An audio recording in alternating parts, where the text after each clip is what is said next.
زارا بہت پیاری بچی تھی۔ وہ بہت اچھے دل کی تھی، بہت رحم دل کی تھی۔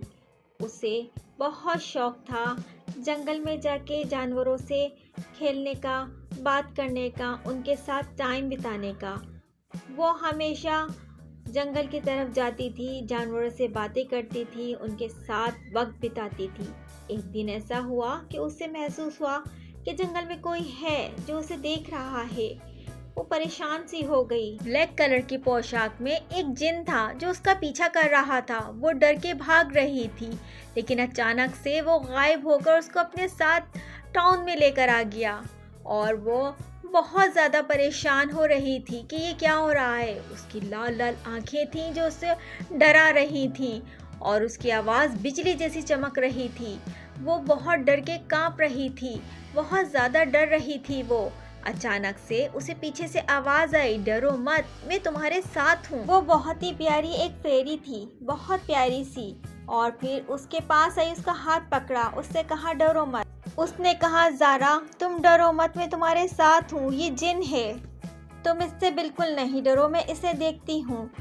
پھر وہ جنگل میں گئی اس کے پیچھے، اور وہ جن اس کو ڈرا رہا تھا، فیری کو دھمکا رہا تھا۔ وہ فیری سے کہہ رہا تھا کہ چلی جاؤ، نہیں تو میں تمہیں نہیں چھوڑوں گا، مار دوں گا میں تمہیں۔ فیری اور زارا دونوں اس کی طرف دیکھ رہی تھیں۔ پھر کیا ہوا؟ پھر یہ ہوا کہ وہ ایک دم بہت بڑا ہو گیا، ان کو ڈرانے کے لیے بہت زیادہ بڑا ہو گیا۔ لیکن نہیں بھائی، فیری بہت ہمت والی تھی، وہ بالکل نہیں ڈری اس سے، اور اس کا ڈٹ کے مقابلہ کیا۔ وہ آگ پھینک رہا تھا اور وہ بچ رہی تھی، باقاعدہ اس پہ اٹیک کر رہی تھی۔ اس نے اس جن کا بہادری سے مقابلہ کیا، اور پھر وہ جیت گئی۔ وہ جن غائب ہو گیا تھا، اور اس کے بعد فیری اور وہ دونوں دیکھ رہی تھیں۔ تھوڑی دیر بعد صبح ہو گئی۔ صبح ہونے کے بعد زارا نے فیری کا شکریہ ادا کیا، اور پھر فیری نے کہا کہ اب میرے جانے کا ٹائم آ رہا ہے، مجھے جانا ہے۔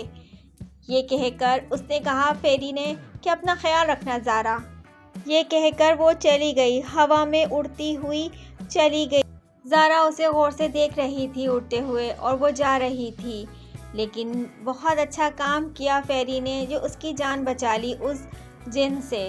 یہ تھی زارا اور فیری کی کہانی۔